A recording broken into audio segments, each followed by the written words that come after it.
Mosaic, a daily news program from Link TV, presents a selection of news reports from independent and state-controlled broadcasters from throughout the Middle East.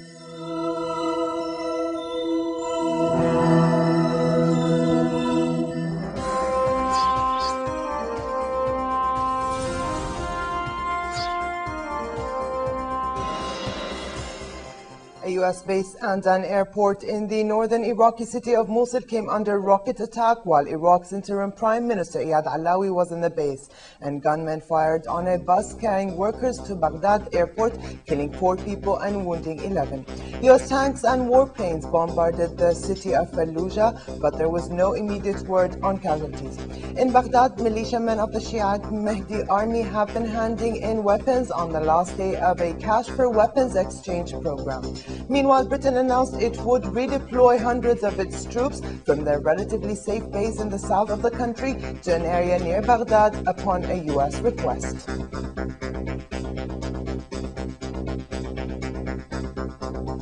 Irish Foreign Minister Dermot Ahern and his Palestinian counterpart Nabil Shah both called for the release of Iraqi hostage Margaret Hassan. Margaret Hassan, an Iraqi of Irish origin, Director of Operations for the Australian branch of CARE in Iraq, was kidnapped while on her way to work 2 days ago. 2 Palestinians were killed in an Israeli air raid on northern Gaza Strip. Earlier today, Israeli forces opened fire and killed 2 Palestinian civilians who they claim were nearing a security barrier. Meanwhile, 1 Israeli soldier was killed in an explosion in Rafah, south of the Gaza Strip. In the West Bank, occupation troops demolished 2 houses in Qalqiyya. Prime Minister Faisal Al-Fayez continues meetings with political figures ahead of an expected reshuffle in his government. During a meeting today with Secretary Generals of political parties, Fayez said the government would not retract from an administrative reform process despite obstacles and counter-pressures by some people. He said 2 ministries will be set up in the new government, one to monitor the government's performance and the other to develop the public sector.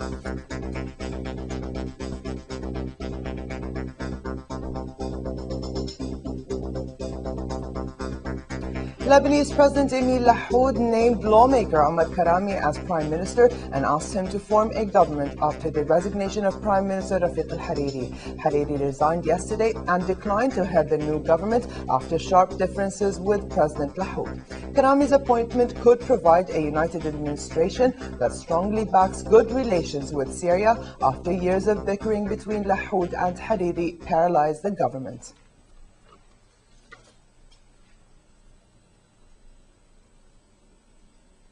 Iran has not agreed to an offer by the European Union to receive nuclear technology in exchange for abandoning its uranium enrichment program. Representatives of the EU's Big Three, France, Britain and Germany, discussed the proposal with the Iranian counterpart in Vienna as a last chance for Tehran to abandon its uranium enrichment program. However, Iran said it will consider the proposal.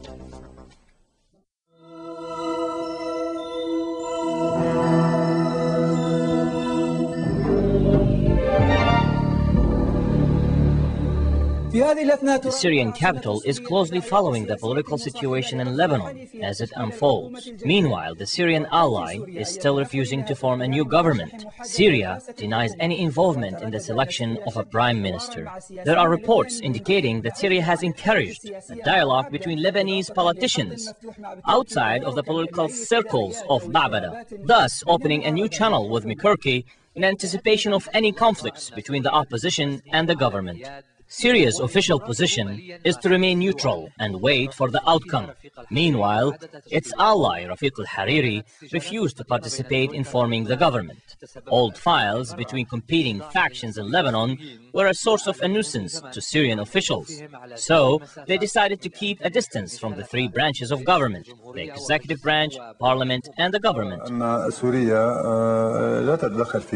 I believe that Syria does not interfere with these local issues. There are other strategic matters that draft the outline of cooperation and coordination between the 2 countries. The 2 countries may consult each other on strategic issues that impact the security and interests of each country and the security of the region. Political observers in Damascus are concerned that Hariri's refusal to form a new government will cause more complications. He is a prominent international figure and has personally guaranteed the Paris II Accords. الموضوع هو ألا يجري التدخل في الشؤون الداخلية اللبنانية عن طريق بعض الأفراد. Certain individuals should not interfere with Lebanon's internal issues, as was the situation in the past. If Syria and President Lahoud can, within 3 years, create a positive relationship, that would create a national unity around the government, then I believe the situation in Lebanon would improve. The only problem that would remain is to dismantle Hezbollah. إذن أعتقد أن لبنان سوف يسير. المشكلة الوحيدة تبقى كما قلت هو موضوع المطالبة بحل حزب الله.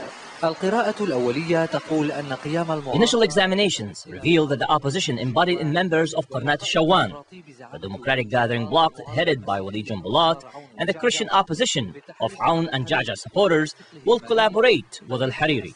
His economic weight may open the Lebanese political arena to unknown possibilities, which may in turn reflect on the political situation in Lebanon and the official ties between Beirut and Damascus. Another bloody day in Iraq passed, leaving no signs that violence will stop or even decrease.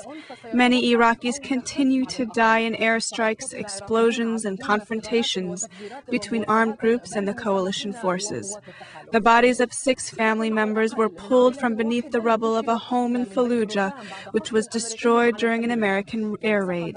Meanwhile, an American army spokesman said that calm has spread in Samarra since they launched an attack on the city 2 weeks ago.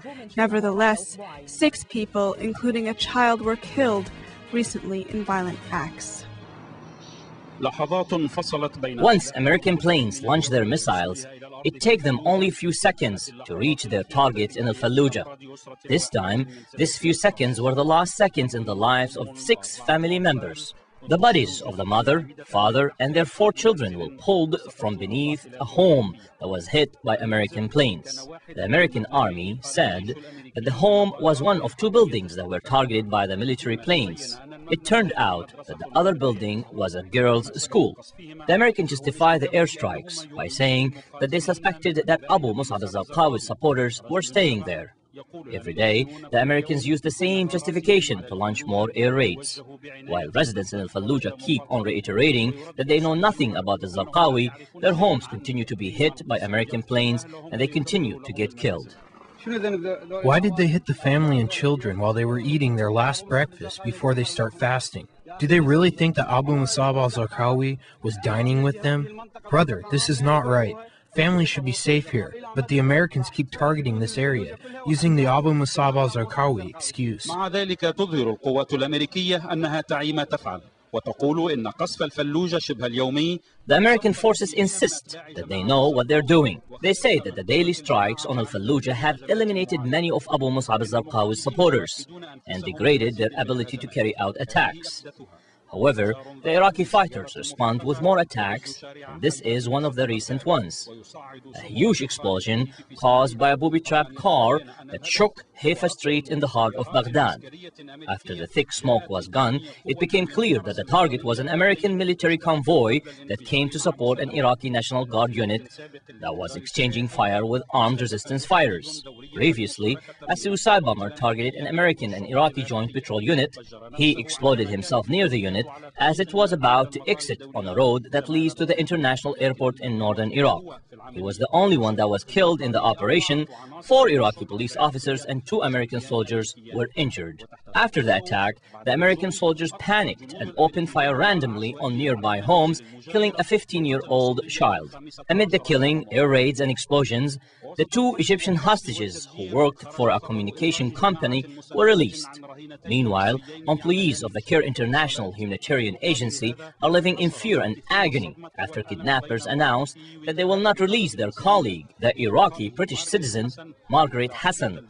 Those who received the humanitarian services provided by the agency were outraged by the kidnapping of Margaret Hassan and rallied in one of Baghdad's hospitals in solidarity with her. لهم خطف مارغريت حسن واحتجوا في أحد مستشفيات بغداد بتنظيم مسيرة تضامن معها.